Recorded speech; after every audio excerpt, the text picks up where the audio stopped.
Hello everyone, I hope आप लोग सब ठीक होंगे। आज हम लोग डिस्कस करने जा रहे हैं short story everything that rises must converge. Everything that rises must converge. Converge का मतलब है मिलना, करीब आना, माइल होना। इस शॉर्ट स्टोरी को लिखा है फ्लैंड्री ओ कॉनोर ने, जो कि एक अमेरिकन नॉवलिस्ट और शॉर्ट स्टोरी राइटर थी। ये शॉर्ट स्टोरी 1965 में पब्लिश हुई। ये वो वक्त था जो कि सोशल टेंशन उरूज पर थी। सोशल अपहीवल का टाइम था, यानी कि ब्लैक अमेरिकन्स अपने राइट्स के लिए लड़ रहे थे। वहाँ पे उन्होंने बसेस का बायकॉट किया हुआ था और वो अपने राइट्स के लिए दिन रात लड़ रहे थे। तो 1950s के अंदर एक लॉ भी आया जिसमें उन्हें इक्वल राइट्स की यकीन दहानी कराई गई, यानी कि वो अपने इक्वल राइट्स लेने में तकरीबन कामयाब हो चुके थे। तो ये शॉर्ट स्टोरी उस वक्त में लिखी गई। तो पहले इसकी स्टोरी पढ़ लेते हैं, उसके बाद इसका एनालिसिस करेंगे। Everything that rises must converge. ये कहानी है जूलियन और उसकी मदर की। जूलियन एक कॉलेज ग्रेजुएट है। एक दिन जूलियन अपनी मदर के हमरा एक वेट लॉस क्लास के लिए निकलता है, जो कि उसकी मदर ने अपना हाई ब्लड प्रेशर कम करने के लिए ज्वाइन की होती है। अब वो अपनी मदर के साथ जाता है क्योंकि उसकी मदर बस में अकेले सफ़र करने से इनकार करती हैं, क्योंकि जब से ब्लैक और वाइट अमेरिकन्स की इक्वालिटी का लॉ आया है तो वो बस में अकेले सफ़र करने से कतराती हैं। अब जूलियन और उसकी माँ बस स्टॉप की तरफ चलते हैं, जहाँ पर रास्ते में उसकी माँ अपना ब्लैक हैट एक दो दफ़ा सही करती हैं और कहती हैं कि उन्हें ये ब्लैक हैट बेच देना चाहिए और कुछ पैसे कमा लेने चाहिए, क्योंकि ये उनके किसी काम का नहीं है। जूलियन को अपनी माँ की ये बात बहुत बुरी लगती है। अब वो सोचता है कि एक दिन वो किसी देहात में कोई घर खरीद लेगा। वो अपनी माँ से कहता है कि एक दिन वो बहुत पैसे कमाएगा और देहात में अपना एक घर खरीदेगा, जो कि नामुमकिन है। उसे पता है कि वो इतने पैसे नहीं कमा सकता, लेकिन फिर भी वो अपनी माँ से कहता है कि वो देहात में एक घर खरीदेगा, जिस पे उसकी माँ उसे कहती है कि बड़े ख्वाब देखना बहुत अच्छी बात होती है। उसके बाद वो दोनों एक दूसरे से बातचीत करते हैं। उसकी माँ उसे बताती है कि उसके ग्रैंडफादर के भी देहात में बहुत सारे खेत थे और 200 से ज़ायद स्लेव्स वहाँ पर काम करते थे, यानी कि जो काले थे, ब्लैक अमेरिकन्स वहाँ पर उनकी ग़ुलामी करते थे। ये बात जूलियन को बहुत बुरी लगती है। वो अपनी माँ से कहता है कि स्लेवरी का यानी ग़ुलामी का दौर अब ख़त्म हो चुका है। उसके बाद वो एक दूसरे के साथ चलते जाते हैं। चलते हुए जूलियन की माँ उससे कहती है कि उन्हें बुरा नहीं लगता कि किस तरह से ब्लैक अमेरिकन्स यानी काले लोग कामयाब होना चाहते हैं, वो इक्वालिटी चाहते हैं, लेकिन उन्हें ये कामयाबी अपने लोगों में जाकर हासिल करनी चाहिए, ना कि गोरे लोगों में रहकर। गोरे लोगों में रहकर उनको ये कामयाबी हासिल नहीं करनी चाहिए। गोरे और काले लोगों का क्या ही आपस में मुकाबला। जिस पर जूलियन को उनकी ये बात बहुत बुरी लगती है और इस तरह से बातें करते करते वो बस स्टॉप पे पहुंच जाते हैं, जहां पर जूलियन जाकर उससे जवाब देता है, यानी अपनी माँ को जवाब देता है कि ये सारा कुछ हमारे माइंड में है, हमारी थिंकिंग है। इंसान की थिंकिंग होती है उसका कल्चर, ना कि उसका पहनना ओढ़ना। ये पहनना ओढ़ना तो सिर्फ इंसान की एक बातचीत होती है और कुछ भी नहीं। इंसान का कल्चर उसके माइंड में होता है, उसके एक्शंस में नहीं, उसकी लुक्स में नहीं होता। लेकिन जूलियन की माँ इस चीज़ पर यकीन नहीं करती। उनको लगता है कि काले और गोरों का कोई मुकाबला नहीं। और उसके बाद बस चल पड़ती है और जूलियन की माँ बाकी पैसेंजर्स यानी मुसाफिरों के साथ बातचीत शुरू कर देती हैं और कहती हैं कि शुक्र है आज कोई भी काला यानी कि ब्लैक अमेरिकन इस बस में सवार नहीं है, सारे गोरे ही हैं, जो कि उन्हें बहुत देखकर अच्छा लगता है। उसके बाद उनकी बातें शुरू हो जाती हैं। जूलियन एक साइड पर बैठ जाता है और सोचने लग जाता है कि उसकी माँ कितनी अजीब है, वो कितनी अजीब बातें करती हैं, उनकी राय दूसरे लोगों से कितनी मुख्तलिफ है। वो एक अजीब सी ही तसव्वुराती दुनिया में रहती हैं, जो कि बहुत गलत है। और इस तरह से वो अपनी माँ को बहुत नफ़रत की नज़र से देखता है। लेकिन तभी उसे सोच आती है कि उसकी माँ ने उसके लिए बहुत कुर्बानियाँ दी हैं ताकि वो अच्छी एजुकेशन हासिल कर सके। तो यहाँ पर उसकी सोच ख़त्म होती है और बस रुक जाती है। तभी एक वेल ड्रेस्ड अफ्रीकन अमेरिकन आदमी बस पर सवार होता है। वो बस में बैठ जाता है और फ़ौरन से अखबार पढ़ना शुरू कर देता है। जूलियन उस आदमी को देखता है और सोचता है कि उसे इस आदमी से बात करनी चाहिए ताकि उसकी माँ को बुरा लगे।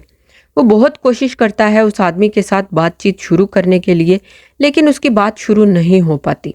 उसके बाद वो फिर से अपनी सोच के अंदर मगन हो जाता है। वो अपनी माँ को बुरा फील करवाने के लिए अपने दिमाग में मुख्तलिफ चीज़ों को सोचने लग जाता है। जैसा कि वो सोचता है कि वो किसी दिन किसी ब्लैक लॉयर को घर पर बुला ले ताकि उसकी माँ को बुरा फील हो, या फिर वो किसी ब्लैक प्रोफेसर को डिनर पर बुला ले, या वो किसी ब्लैक औरत के साथ शादी कर ले, या वो अपनी माँ को बीमार होने पर किसी ब्लैक डॉक्टर के पास ले जाए।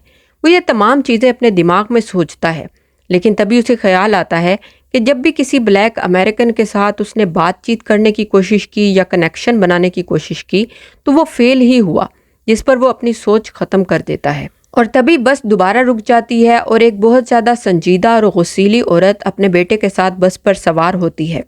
उसका बेटा जूलियन की माँ के साथ बैठ जाता है और वो खुद जूलियन के साथ बैठ जाती है। वो बहुत ज़्यादा गुस्सीली और संजीदा होती है। जूलियन की माँ को बच्चे बहुत पसंद होते हैं। उन्हें बच्चे देखकर ये फ़र्क नहीं पड़ता कि वो काले हैं या गोरे हैं। इसीलिए जूलियन की माँ जैसे ही उस बच्चे को देखती हैं तो वो उसे प्यार करने लगती हैं। लेकिन वो संजीदा औरत अपने बच्चे को अपने पास बुला लेती है। दूर बैठा देखकर भी जूलियन की माँ उसे प्यार करने की कोशिश करती हैं, लेकिन वो संजीदा औरत उन्हें इग्नोर कर देती है और अपने बच्चे को डांटना शुरू कर देती है। ये चीज़ देखकर जूलियन को बहुत बुरा लगता है। वो देखता है कि उस संजीदा औरत ने भी एक ब्लैक हैट पहना हुआ है, तो उसको लगता है कि ये भी उसकी माँ की तरह की ही है, बहुत अजीब ख्यालात की। अब जूलियन और उसकी माँ के उतरने का टाइम हो जाता है। जूलियन और वो ब्लैक संजीदा औरत सिग्नल कोड को यानी रस्सी को इकट्ठे खींच देते हैं और वो नीचे उतरने के लिए तैयार हो जाते हैं। जैसे ही वो नीचे उतरने के लिए तैयार होते हैं तो जूलियन की माँ अपने पर्स से एक पेनी यानी कि 1 रुपया ढूंढना शुरू हो जाती है ताकि वो उस छोटे बच्चे को दे सके। ये देखकर उस छोटे बच्चे की माँ को बहुत गुस्सा आ जाता है और वो कहती है कि हमें तुम्हारे पैसों की ज़रूरत नहीं है।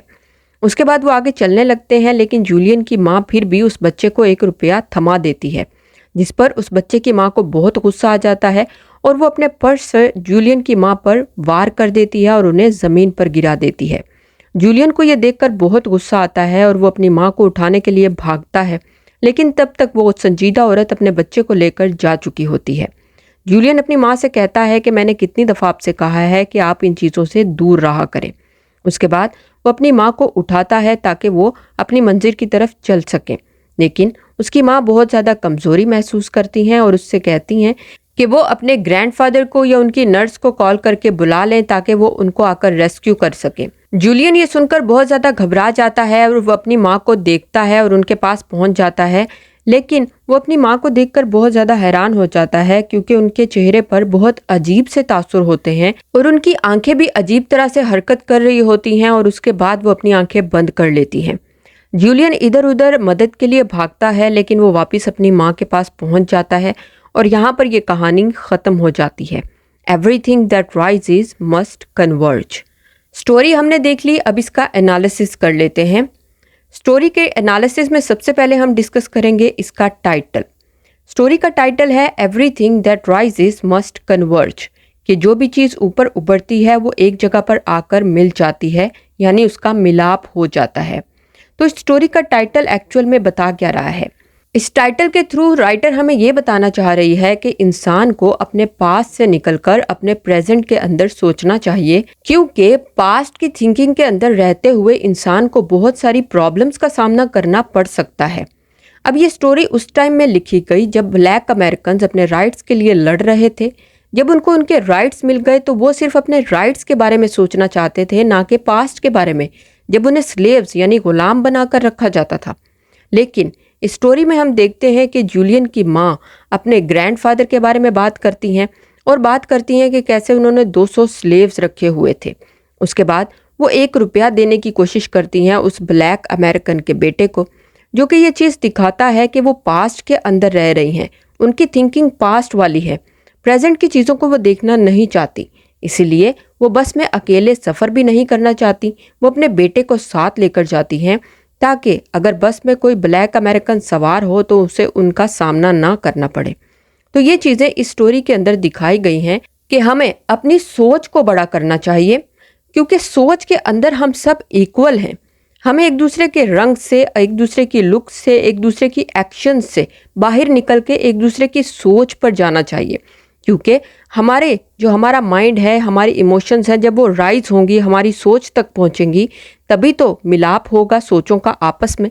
मतलब कि जो भी चीज़ राइज होगी, हमारी कॉन्शियस, हमारी इमोशंस जब राइज होंगी, हमारे माइंड तक पहुंचेंगी, तभी वहाँ पर मिलाप होगा, इक्वालिटी होगी। तो राइटर क्या कहना चाह रही है कि हमें अपनी कॉन्शियसनेस पर, अपने माइंड के लेवल पर आकर सोचना चाहिए कि हर चीज़ इक्वल है। सोच के अंदर सब लोग सेम हैं। एक्शंस और लुक से बाहर आना चाहिए हमें और इक्वालिटी को देखना चाहिए। तो ये मेनली टाइटल है इस स्टोरी का। उसके बाद हम इसके थीम्स देखते हैं।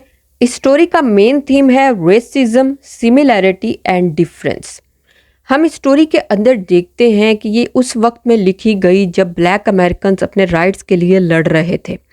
तो इस स्टोरी के अंदर हम रेसिस्ट देखते हैं जो कि जूलियन की मदर हैं।